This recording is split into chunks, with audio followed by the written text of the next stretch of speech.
Reka twongere tubahe ikaze inshuti bakunzi ba BATV 29 ni wa mwanya mwiza mugere mumenya byinshi bitandukanye muri siporo, mu makuru agiye atandukanye haba mu Rwanda, muri Afrika ndetse no ku mugabane w'i Burayi. Gusa none kuri uno munsi tutongera twibande mu Rwanda hano imbere mu gihugu, nanone tugarukiye ku mupira w'amaguru. Wece nagusaba no gukora subscribe, ugakora like ndetse ukaba wanasharinga zino nkuru zacu kugira ngo nawe utange umusanzu wo kuri BATV 29 n'ubutaha uzabona andi makuru kandi meza. Na makuru aba atari ibinyoma, na makuru yabita mu kigande akatari komfumfu, na makuru nyine atari ivumbi, meza neza cyane. Kuno munsi rero wakibazo tugiye kuganira kuki cyangwa se twabateguriye kuki. Kuno munsi dufite top 10, ni top 10 y'abakinnyi navuga ko batahiriwe mu mayikipe yabo bagiyemo. Murabizi umwaka w'imikino w'2019-2020 ntabwo warangiye, garukiyemo hagati ekipe ya APR twara igikombe cya shampiyona, ekipe nka Gicumbi na Heroes zimanurwa mu cyiciro cya kabiri nubwo nazo ubona zitishimiye iyo myanzuro. Ariko hari ama ekipe agira kuri 16 yaragiye akora impinduka ku bakinnyi batandukanye. Ni nk'ibisanzwe ubundi iyo shampiyona mu bihugu byose, iyo shampiyona igiye gutangira ama ekipe arubaka, imwe kagura umukinnyi ahantu ibona hari umukinnyi ukomeye, indi kagura wenda undi ubona wazayifasha ku mwanya uyu n'uyu, mwizamu imbere muri defense ahantu hose hagiye hatandukanye. Muri iyi nkuru tugiye kugaruka ku bakinnyi 10, n'abakinnyi bagera ku 10 twabateguriye bajya kuva mu makipe yabo bari bazi ko aho bagiye bashobora kuzagira ibihe byiza, ariko bikaza kurangira ino shampiyona ikaza guhagarara bitabagendekeye neza. Twabateguriye abakinnyi bagera ku 10. Ku mwanya wa 10 turasanga Twagirimana Pacifique, akaba ari umunyezamu w'ikipe ya Bugesera ikinira mu karere ka Bugesera i Nyamata. Twagirimana Pacifique bakunze kwita Pasi ni umunyezamu uri mu mwaka we wa mbere mu ikipe ya Bugesera FC, ikipe yagezemo avuye mu karere ka Nyamagabe aho yakinaga ikipe y'Amagaju. Benshi barabyibuka. Nyuma yo kugira umwaka mwiza wa 2018-2019, Twagirimana Pacifique yabengutse n'ikipe ya Bugesera, aho yumvaga ko agiye kongera gukora ibintu byinshi bitandukanye. Abonye ikipe mu cyiciro cya mbere, dore ko ikipe y'Amagaju yari imaze kumanuka mu cyiciro cya kabiri, abona yuko nyine cyasi yizereye ko agiye gukora ibintu byinshi kandi bitandukanye. Gusa Twagirimana ntabwo ko yari abyiteze, ariko byaje kugenda kuko Kwizera Janvier wari wagiye mu ikipe ya Etincelle yahise agaruka atamazeyo kabiri, bityo anahahurira na Ntagungira Masudi wari umaze kwigaragaza muri Espoir. Kuri ubu Twagirimana Pacifique ari gufatwa nk'umunyezamu wa kabiri muri Bugesera, nabwo kuko Kwizera Janvier afite ikibazo cy'imvune akaba atarakira neza. Ni ibintu byinshi ubona yuko bisa nkaho byagiye bigora n'umunyezamu Pasi. Akaba ari Pasi ari ku mwanya wa 10. Reka tugaruke ku mwanya wa 9 cyangwa se tumanuke tugaruka ku mwanya wa 9. Ku mwanya wa 9 tuhasanga umunyezamu Bwanakweli Emmanuel, uyu akaba ari umunyezamu w'ikipe ya Kiyovu Sport. Bwanakweli Emmanuel bakunze kwita Check, akaba yageze muri ekipe ya Kiyovu Sport avuye mu ikipe ya Polisi, aho yari umunyezamu wa mbere mu mwaka w'imikino w'2018-2019. Bwanakweli yaje mu ikipe ya Kiyovu Sport bisa nkaje gusimbura Ndoli Jean Claude wari umaze kwerekeza muri ikipe ya Musanze. Gusa byaje no kumugendekera neza, Bwanakweli mu umunyezamu wa mbere, ariko mu mikino ya mbere yagiye akoramo amakosa agiye atandukanye bikamuviramo kuba yatsindwa ibitego ubona ko yabigizemo uruhare.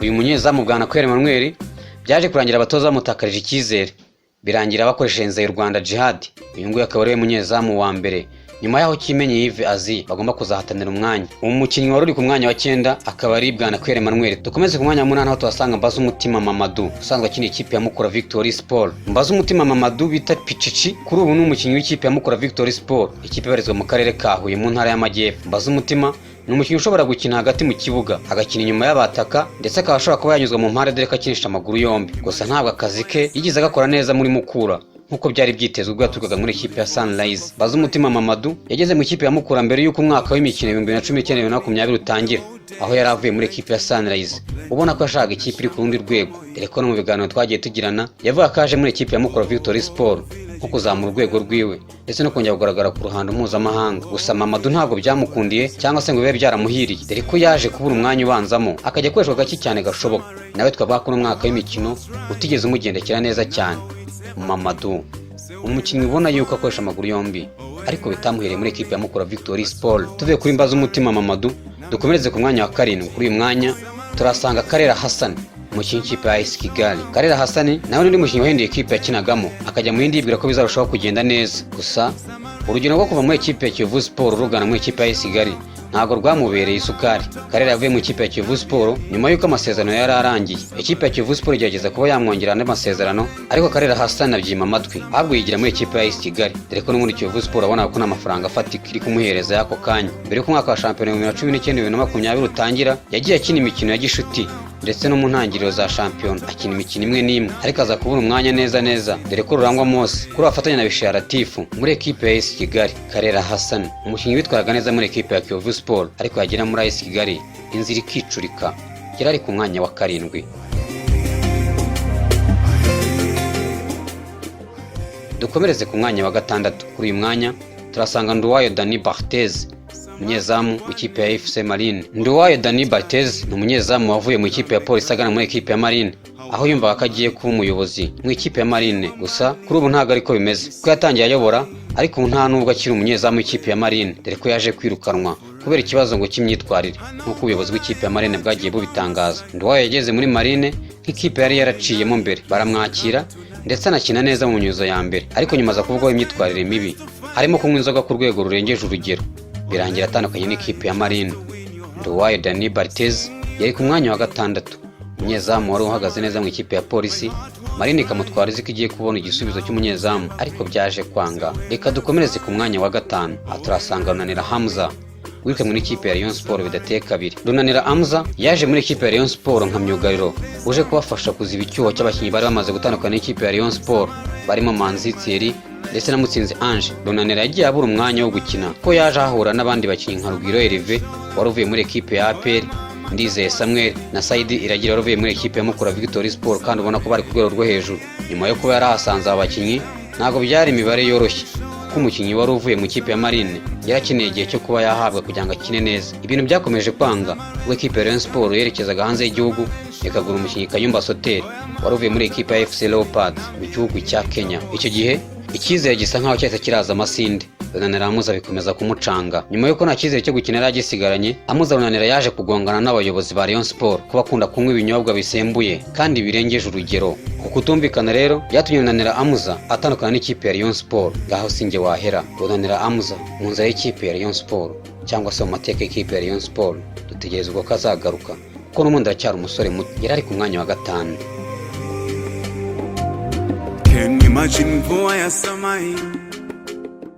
Reka dukomereze ku mwanya wa 4. Aha turasanga Ishimwe Issa Zapi, umukinnyi w'ikipe ya Bugesera. Ishimwe Issa Zapi twahisemo kumushyira ku mwanya wa 4.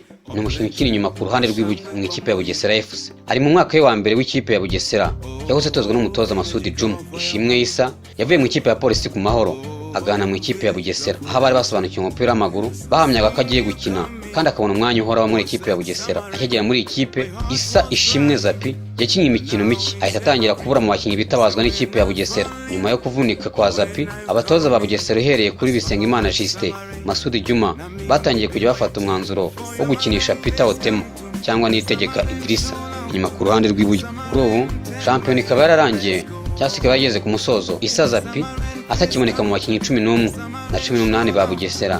Biboneka ko ubona ko nta cyizere agifitiwe n'ikipe ya Bugesera. Ni Ishimwe Issa Zapi twashyize ku mwanya wa 4. Wakabaza tunindi ku mwanya wa 3.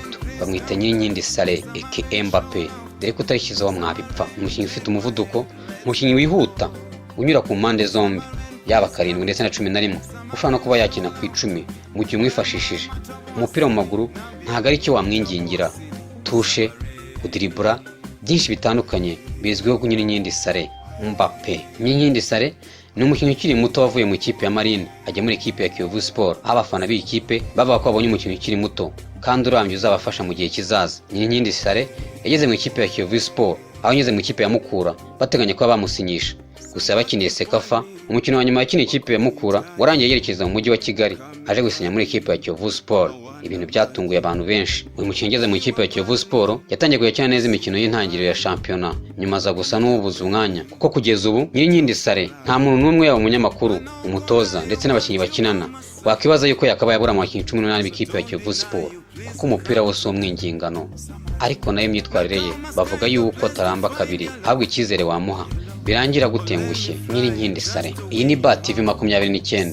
Njye ni Ishimwe Olivier Ba, tukaba turi mu cyegeranyo aho twabakoreye top 10 cyangwa se abakinnyi 10 bavuye mu makipe atandukanye mu mwaka w'imikino 2019-2020 bazi ko bagiye kwitwara neza ariko bikarangira bibangiye. Ku mwanya wa kabiri tugezeho turasanga Nkomezi Alex, umukinnyi w'ikipe ya APR FC wambaye nomero 7 mu mugongo.